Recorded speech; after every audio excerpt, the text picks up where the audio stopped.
So what they do is basically it's a study of human things that were made in the past, and they reconstruct how they were used, why they were used. There's dating methods to date. Maybe let's say you're using carbon dating and you find out that this particular piece of wood came from 800 AD. And then there's relative dating, where maybe you know that piece of wood is from 800 AD and there's a rock right beside it. You can't date the rock, except that you know that it's relative to the wood, so it came from about the same time. It is a science. It is not an adventure movie. So the word that I've heard described archaeology the most out of all the years that I've been studying this stuff is painstaking. Like, and I think the second most was tedious.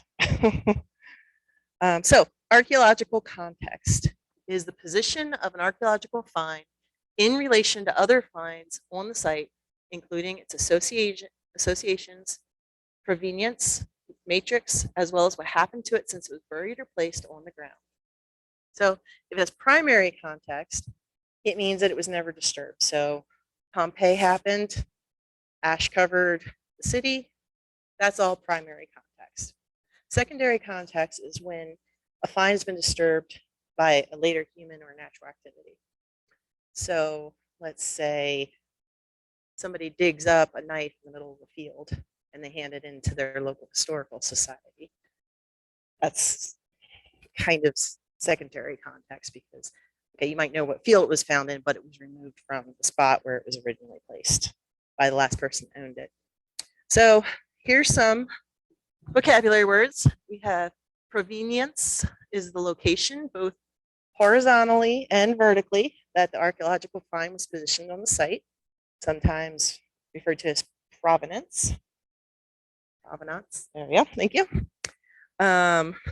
Association, the relationship position of an archaeological find to other artifacts and features that are in the same archaeological level at the site. The matrix is the natural materials in which it was found, such as sediments, surrounding and enclosing the archaeological find in its place. In situ means that the archaeological find is left in its original place that was found, and deposition is the accumulation of sediments and materials to form the archaeological context. So, for instance, volcanic ash that covered Pompeii, that was the deposition of that site. So, why archaeological context matters. The ancient Romans made millions of coins, so much to the fact that they're not really worth anything. Like, it's kind of cool when you find a little Roman coin, but as you can see from eBay, they're not worth that much. And they tell you almost nothing except that it's a coin from ancient Rome. Now, if those same ancient coins were found in an archaeological site in an 18th century house in Maryland, it gives you a little bit idea about who might have been living in that house. For instance, it may be someone who was a collector or a traveler, historian, or maybe somebody who just liked to collect antiques. But either way, it provides a lot more information in context in the house than what it does. Really millions of these across the world. So another example would be an oyster shell. Obviously, trillions of oyster shells in the world means nothing if you just have one in your hand. But if you find an oyster shell in that same house in the hearth, you know that the inhabitants ate oysters. And depending on the type of the oyster, it may indicate where the supplier of the oyster harvested it. So it kind of gives you a connection between the people living at that time. Like, the people here ate oysters, they had to get it from somewhere, probably down by the docks. They got it from such and such marsh. This is another example. These are blobs of bronze, which don't look like much, and they are something that might be overlooked by the average person because they're just not impressive. It's not something you would necessarily pull out and say, hey guys, look at my blob of bronze. But when you find this in the archaeological context, it tells you that somewhere nearby, people were making bronze axe heads. And of course, that could be very important to the story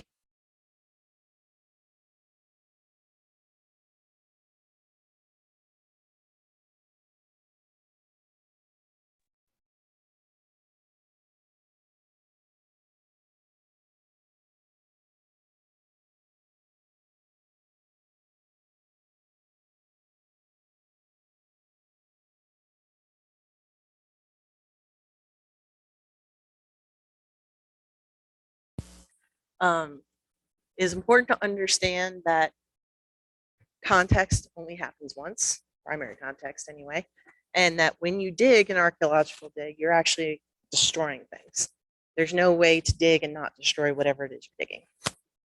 Because as soon as you find that house layer, like to get underneath it, you're going to have to take down those walls, or remove something about the flooring, or you're moving those pottery pieces and you're kind of shuffling them out of order. So it'll never go back to the way it was before. So what they do is they create this grid system in which they record everything that has been found. So here's some examples of archaeologists working in a grid. And then here's another example. So the grid on the right is an example of a really big grid over the course of a whole town and field area. So it could be a really big grid. And then you also have a smaller grid with finer detail. Okay.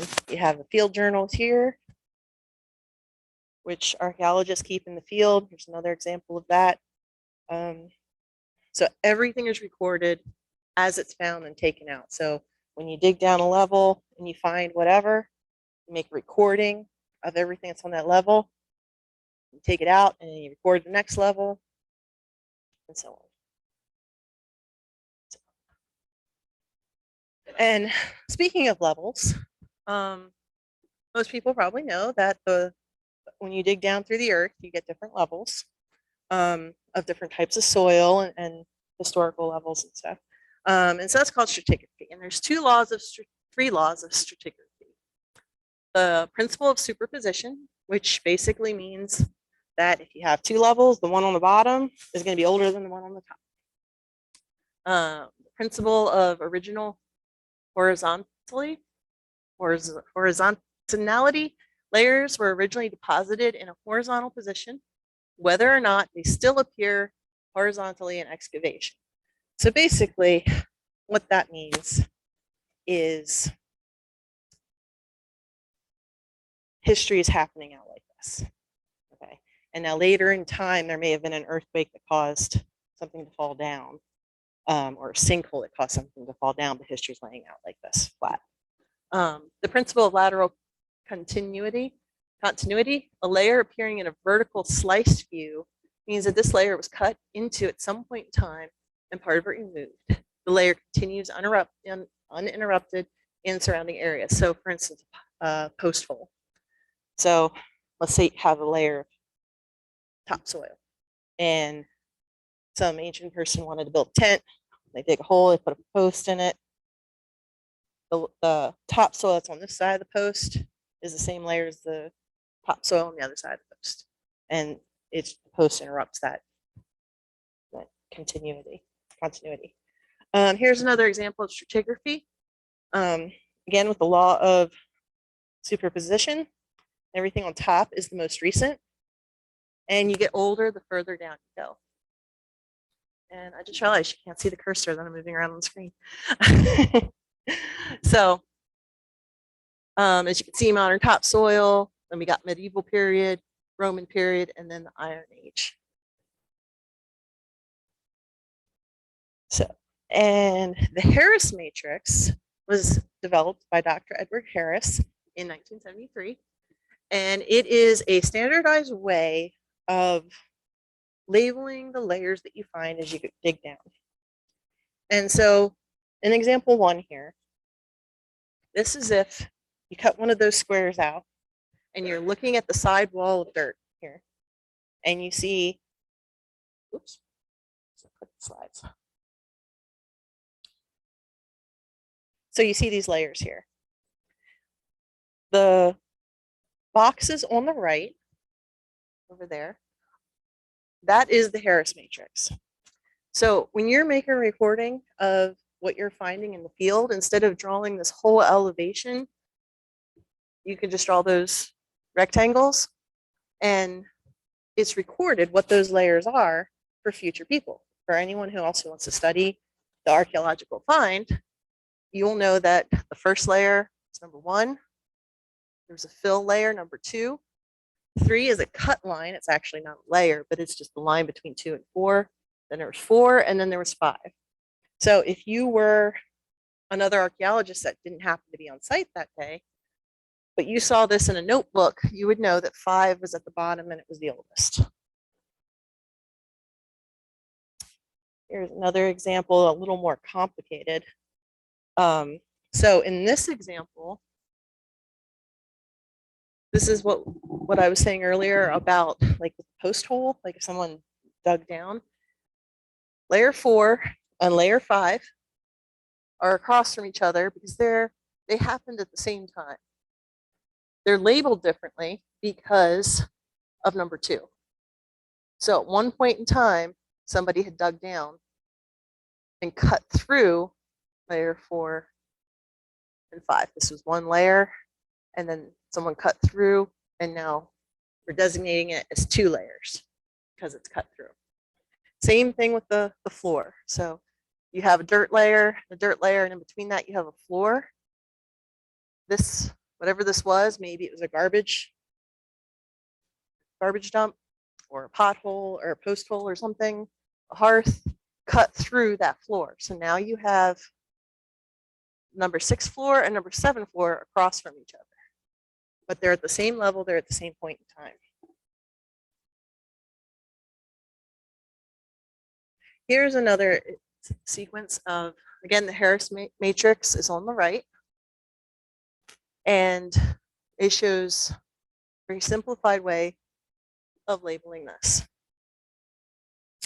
And so, for example, you can see that number 6 is above number 7 because 6 comes up over here on top of number 7. So number 6 had to happen after number 7.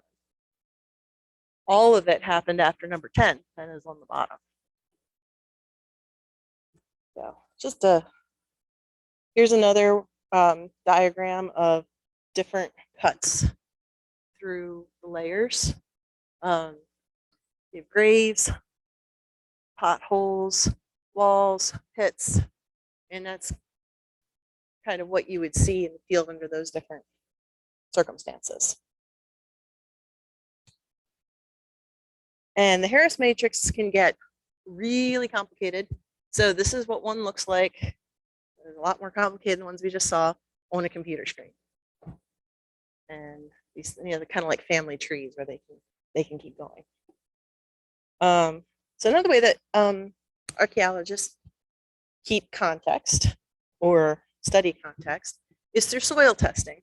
So when you're digging and you're looking at a piece of soil and you say that it's reddish brown, I might say, well, it's brownish red, or it's got a little bit of grayness to it or something. Everybody's eye sees things a little bit different.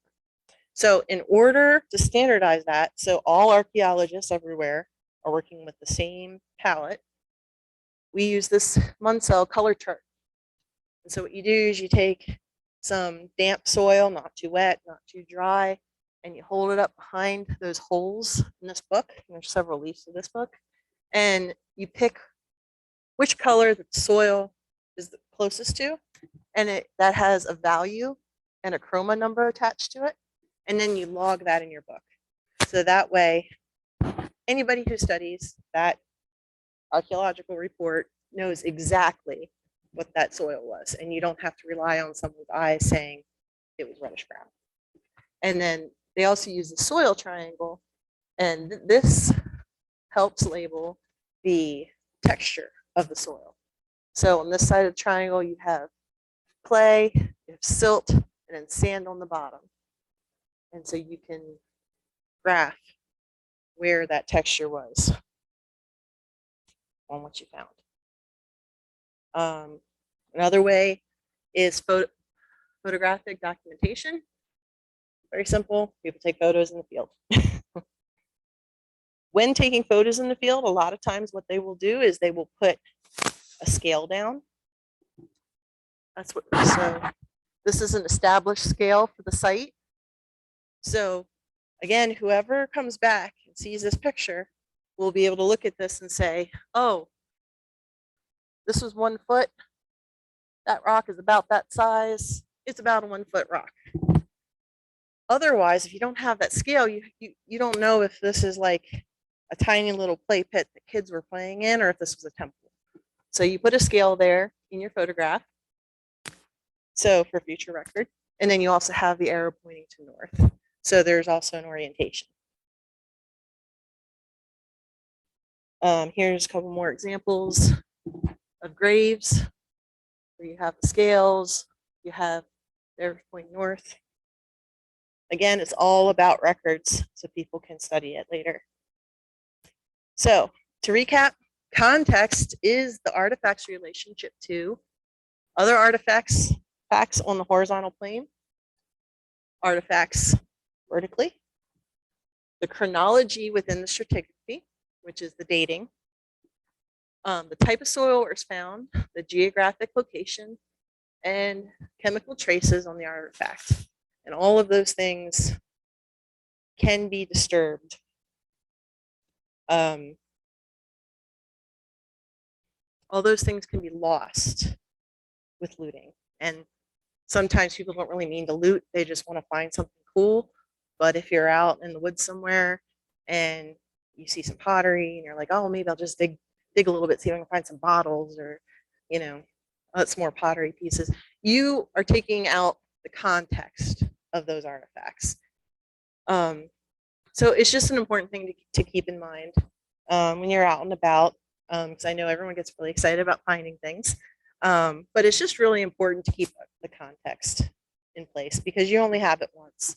And once it's lost, it's lost.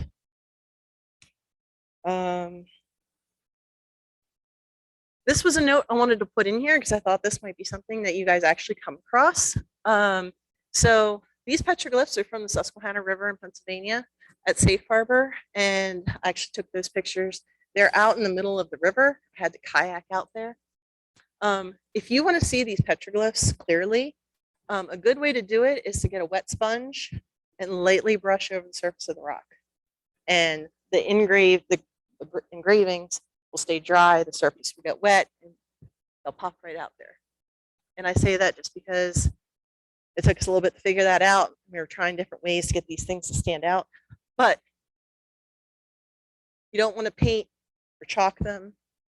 You don't want to walk on them with shoes because, again, you can't replace these. These were made by Native American Indians hundreds of years ago.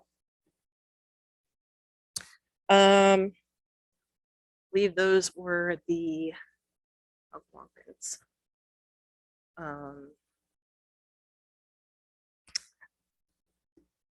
I think they were no, Susquehannocks were Iroquois. I forget the name. These were they think that, well, they're not entirely sure. These glyphs seem to relate to Algonquin styles of petroglyphs and other writings and stuff. And so the Algonquin Native American language group is actually really huge, same with the Iroquois. So there's like hundreds of tribes in each of those language groups, and they're spread out really far. So like the Algonquin language group goes from the East Coast to the West Coast, I believe. It's massive. But and then there's all the different tribes and dialects and stuff. But yeah, the Susquehannocks were Iroquois. And they could be Iroquois, but they just seem to relate to Algonquin images better. So another quick note about preservation of archaeological artifacts and the context is that when you remove something from the dirt that it's been in, or a sealed container, or maybe it's been underwater, sometimes these materials will immediately start to degrade. So you're not necessarily saving an artifact by digging it up.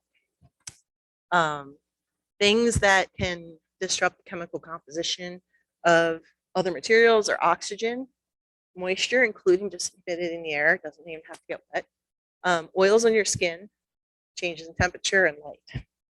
So all those things are pretty much relatively destructive to most things, but some things more than others. So for instance, metal certain metals will be preserved in soil. And as soon as you take them out and they're exposed to the oxygen in the air, they will start to oxidize and become rusty and all that. So another important note about when you're out and about and not digging things up is you're not necessarily saving artifacts by digging them up. If you do come across an artifact out there in the big wide yonder, you can report it to the Maryland Historical Trust. And I have some of these forms here with me I can give you guys. You can also find them on their website. But basically, it's just a simple form to fill out about what you found, where you found it, things like that. Send it to the Maryland Historical Trust, and they will take it from there. You can also discuss what you found with your local historical societies, the Archaeological Society of Maryland, us, yeah, and the Maryland Archaeological Conservation Laboratory. The important thing is just to get the information out there to the professionals. If you found a piece of pottery, they're probably not that concerned about that, but you're digging out the foundation of a shed and you find like several bottles and like bone and stuff like that, they're probably going to know that. So yeah, so if you see something, say something. Bottom line. So with the Harris matrix, there's an example of one on the table for you guys to try out yourself. And I have the answer key with me. We have coloring pages. If you guys like adult coloring, or if you have kids in your family, you can take them. In the little bins there, the little Tupperwares are broken pieces of modern pottery. And so if you guys want to try to reconstruct the pieces of pottery, I have tape there, and that's something that an archaeologist might do in a lab.